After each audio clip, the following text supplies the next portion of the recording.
The Indianapolis Colts at 2-0. Them joined by with a host of other teams, including the Arizona Cardinals, who I'm highlighting because, well, we have two different ends of the spectrum with them that we're going to go ahead and we're going to take a look at. But we're going to go and start with the Colts, who not only are they 2-0, but they actually have a decent win under their belt too, with that win over Denver by the skin of their teeth, but not even their big teeth either, like the skin of the smallest teeth, and an obliteration of the Dolphins, who, you know what? I apologize, Indiana Jones. I was not familiar with your game. You've looked pretty solid so far. You've played out Jalen Hurts so far this season. I mean that in a nice way, considering they have the league's leading rusher who has 0 touchdowns, because every time they get close, it's Daniel Jones sneaking it in. You've second in the league in passing yards on top of it, so wildly effective there.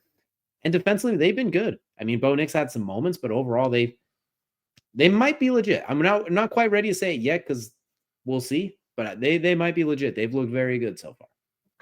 Yeah, look, Daniel Jones was my joke pick in fantasy football because I'm like, exclusively. Yeah, exactly. If you listen to the episode when we did our draft, you know that for a fact because I thought it was hilarious. But I knew it was going to happen. I even said it in the draft. Like, you know what's going to happen? I'm going to take him, and he's going to do a fantastic, and I'm going to be stuck with a conundrum of, do I start him or Joe Burrow? Well, guess what, ladies and gentlemen? Joe Burrow's hurt, so now I have no choice. And now Daniel Jones is going to fall off a cliff. This is how it feels. I obviously hope that's not the case. I hope he continues what he's doing, because Daniel Jones has been one of those quarterbacks where I always said if he had an opportunity to learn first, he would have been a much better quarterback and not just thrown out there. And now you see, in a change of scenery, he's being provided an offense that looks really good. This offense had a lot of great pieces to begin with, and all they needed was a conductor for it. And Tyler Warren, which is probably the most underrated piece of that team as well. What he's able to do has been fantastic as well. It's just, you look at that, and as much as I like AR as far as his athleticism and what he could do physically, I think he lacks the finesse part of his game yet to be a Daniel Jones and what Daniel Jones is doing and everything in between. Because right now Daniel Jones is setting up the deep ball, but the short passes with his own legs. He's not getting hurt. And those are like very important things in the NFL.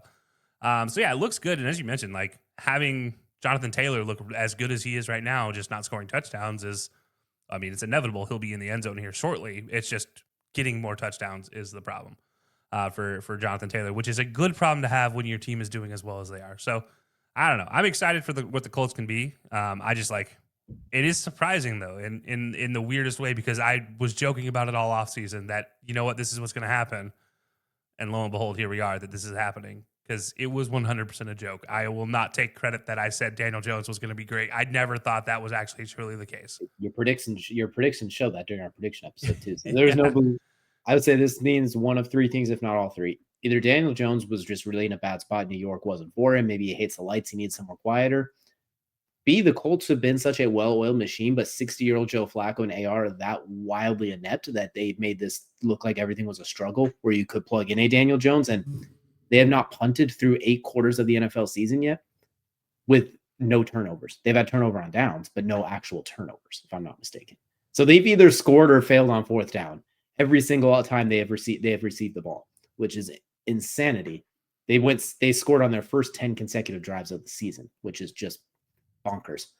Or 3, it's a little bit of both. I think it could be a little bit of both those. Maybe Daniel Jones is just a perfect fit operationally.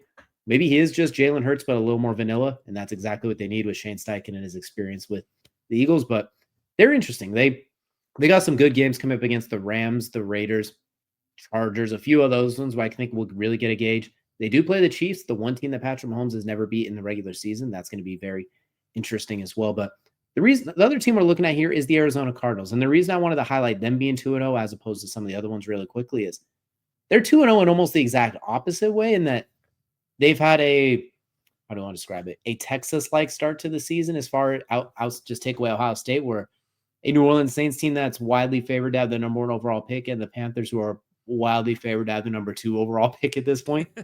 They've had some very favorable games, but they've been very oddly close.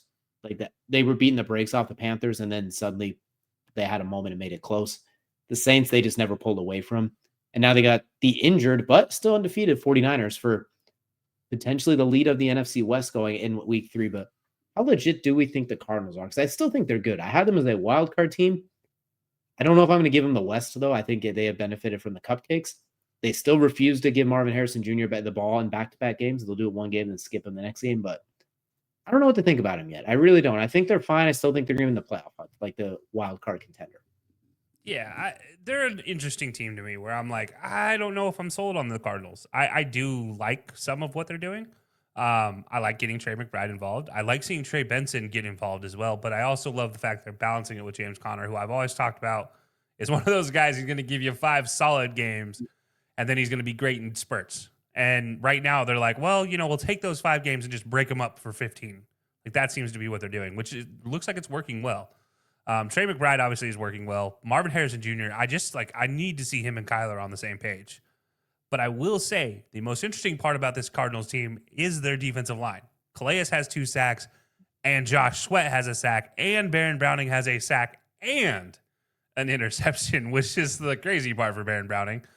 And I do think, obviously Buda in the background, Buda Baker is still Buda Baker, and Jalen Thompson has been an exceptionally good corner for this team. I think I'm surprised, but I'm not in some rights with this team. I think, yes, they had a cupcake first 2 games. We'll see in the next 3 because I think the Titans game could sneak up on them if they're not careful.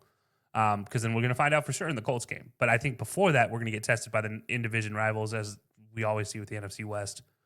But yeah, I think this is one with the Cardinals where you're seeing potential at times, but maybe not full explosion of potential. Like you're not sold on what you're seeing, but you feel decently well about it again eventually.